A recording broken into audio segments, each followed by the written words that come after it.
So my name is Andréa Stanislav, and the title of this installation is Surmatants, Mars Rising. And this is Jesse Gelaznik, composer, also the creator of this sound design for this installation. I come from a Slavic background. I'm of Czech descent, which is part of the, I'd say, the informative kind of history and sort of topics of this piece. Also that it's being here in Pittsburgh. I come from a background really being trained in graduate school as an installation artist. I went to Alfred University. But with my background, I also grew up in a family of musicians. So sound has always been very important to my work, kind of a sensory, I'd say, overload to some extent. I was as a child and as a younger adult, I was a musician. I played the trombone. But I think very structurally and sonically within, I'd say, the artwork, the visual work that I do too. And I think that my musical upbringing and my parents have a lot to do with the way I think and process the world as well. Coming to the Mattress Factory and with this work, I was such a fan of the Mattress Factory when I was living in upstate New York at Alfred and going to the Art Institute when I was younger too of Chicago, but have always regarded the Mattress Factory as this really amazing, unique, kind of magical institution that shows installation art. And it was really, for me, the epitome of one of the American contemporary art museums. So it's quite an honor and kind of a dream come true to actually have an exhibition here.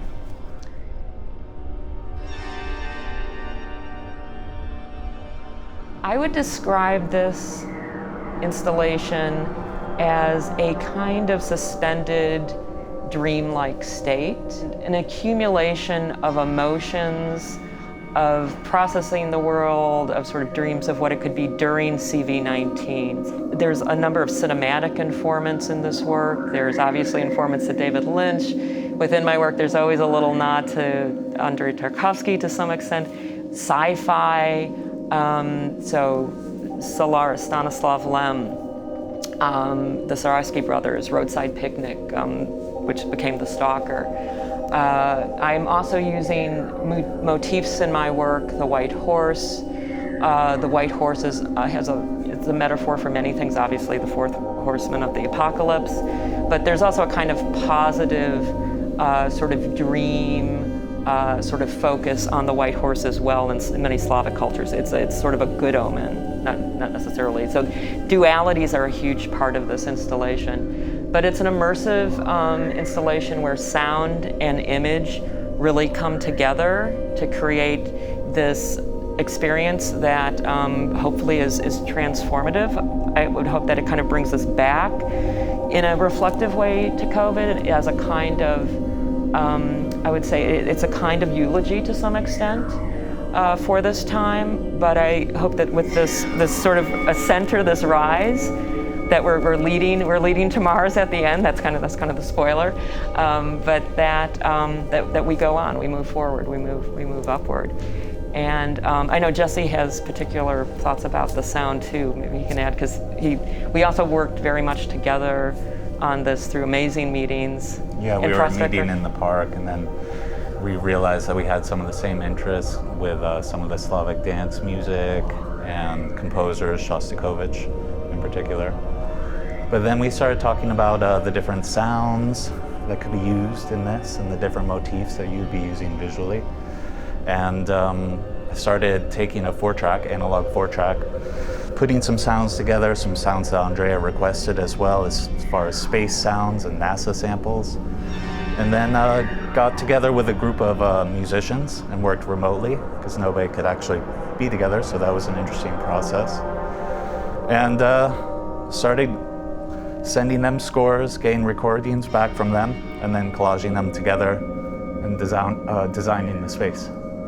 Yeah, and I would say that the wonderful thing working, this is, I'd say, a positive, we were talking earlier, positive with COVID. For me, I think for Jesse too, I want to speak for you, Jesse, but the ability to create a work like this and to collaborate, because usually I do collaborate with have collaborated with musicians often in my work, but not to this extent. And it's always been a goal of mine within my art practice to really dig into a piece with a musician, composer, where it becomes, it's a much longer process, where the artwork is also informed by the music. Because usually it's the other way around. You're working with the musician, composer at like in the 11th hour. They send the video, they put some tracks to the video, and it's like, that sounds great. Okay, that's it. This was not this way at all. This was through amazing conversations, through shared sensibilities, great music listening, sharing like Janicek, all kinds of wonderful music. Also the music of the Tamburitsins that we listened to. And yeah, it was wonderful to meet them and see what they do. And for me, the most, edifying part of it for my process is this new way of remote recording where I take scales and send it to a musician. The scale I wanted to work with was a G minor harmonic scale. And I would just cut each note out of the scale and then make a visual kind of sound collage. So it was also very visual as far as how I would put things together, but then sonically started thinking about how that collage could work. But then knowing the history of the space with John Cage and elements of chant, I wanted things to kind of be independent of each other, but still work.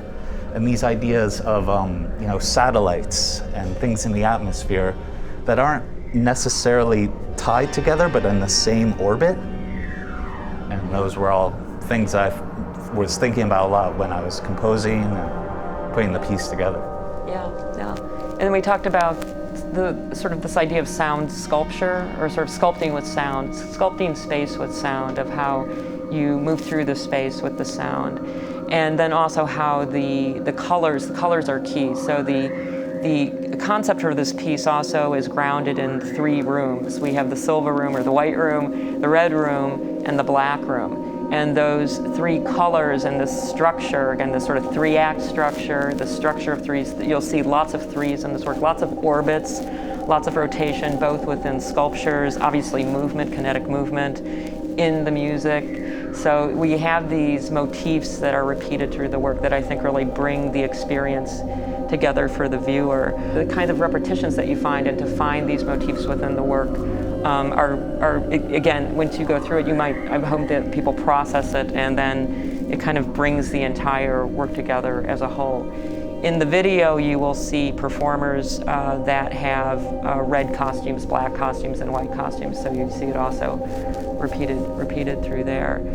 We also, as we were talking about the music in the rooms, we started to think about these rooms with different kinds of sensibilities.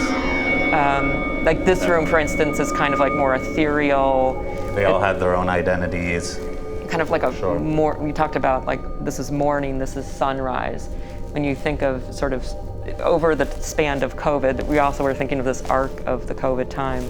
And then you have this red room, which is sort of the fascist room, the room of politics during 2020. That got into brass, upright bass, leitmotifs, that would build up the intensity. So you go through from a kind of more atmospheric room to a kind of middle section where it's building and then climaxing with the video that hopefully brings together sounds you heard on your walk, even from the elevator, through the space, and then starts to kind of see how we were working with those motifs if you're listening carefully walking through the space. The Mattress Factory was kind enough to let us use the elevator too. I said, is the elevator up for grabs? I know that I've experienced other sound pieces in the elevator. I think maybe some light pieces too, maybe. But and so we started to discuss the elevators. It's the beginning of the ascent. So there's the arc of the ascent through the whole piece, but different voices and sirens. A lot of space sounds, and it's also with Mars. All this new footage coming in from Mars.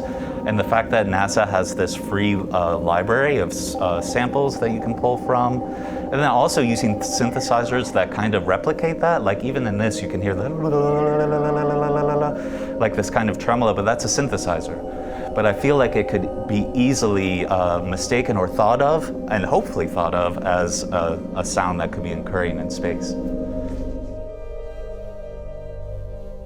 This piece really began, like the anchoring informant was the painting. It's an oil painting of it's a 1460 of it's attributed to Bernd Nolke, Surmatants, Mars Rising. This painting is in the St. Nicholas Church in Tallinn, Estonia. And this is another kind of, this is maybe where the process began, unbeknownst to me, in sort of spring of 2019. I think it was late May, early June. I was in Tallinn, unexpectedly, a little bit like COVID, on a visa situation.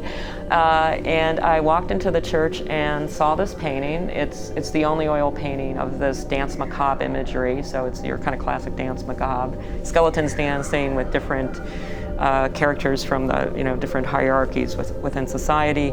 And I was completely struck by this painting. It's not usually my go-to painting of that era.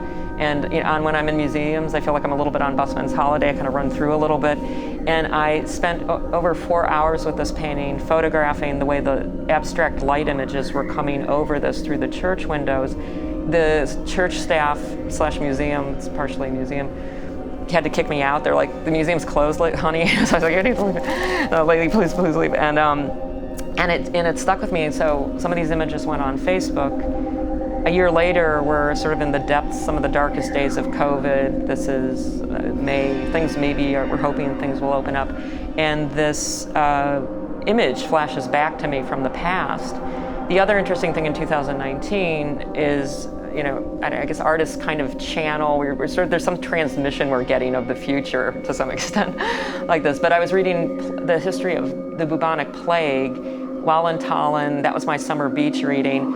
And I should have been doing other things, actually. I had other things I needed to read. But why was I focused on the plague in the spring of 2019? And then I see this painting, and I was like, okay, this is a piece.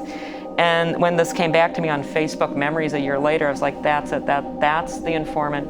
I was already interested in possibly working with the Tamburitzan dancers.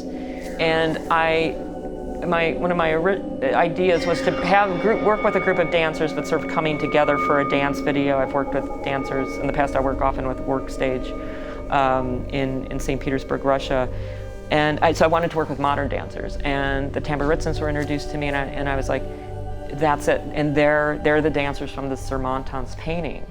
So that was a little bit of some of the visual informants to this. So there are these themes of plague, for sure. It's sort of dancing through that, but using dance also as a way to sort of a kind of levity, or for a kind of ascent, a transformation. And so dance became a big theme in this. Again, there are, as I mentioned, sort of there's some cinematic nods. So for those that are, of course, are David Lynch fans, we do have a sort of our version of the Black Lodge over here. So, and I guess, there's some white horses that are involved with that too. And then also the theme of Russian cosmism, which is a ongoing theme, or I'd say sort of sometimes sort of a motif within my work that is interesting, especially within the recent news of Mars and Perseverance, and that the concept is that the human race, all of the human race, it's a little far out. I just have to, I'm going to preface this. It's not that I completely believe it, but interested. But how does it play out today with cryogenic technology? How do we live forever? So the concept is that all of the human race and every human that ever lived will be resurrected on Mars. That's one of the themes of Russian cosmism. But it's about space exploration, and it is about technology quite a bit, rocket ships, the building of rocket ships, but this change, this migration to Mars. And when you think about, again, going back to cryogenics and thinking about how we might live forever, what is your definition of immortal life, perhaps? So that's a kind of theme, a kind of underlying theme to this exhibition too.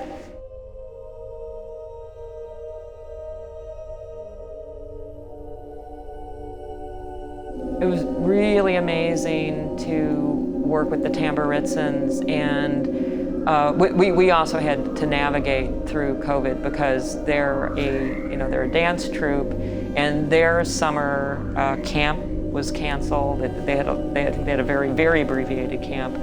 And when we could finally work, they were not dancing. This was the only dance performance they did in 2020, and it meant so much to them. But we worked with the renowned choreographer Zolko Jargan, John Harbrist, and the entire crew. Meryl Lynn is the costume designer for the group. And they were incredible, and they practiced and they worked with their choreographers and created 4 original compositions, sort of choreography compositions for this work. And it was an absolute I felt that was a great gift of this project to have the opportunity to work with them, and I learned so much about the Slavic dance culture, actually, that I didn't know much about, and also the history of Pittsburgh, also through the Slavic dance.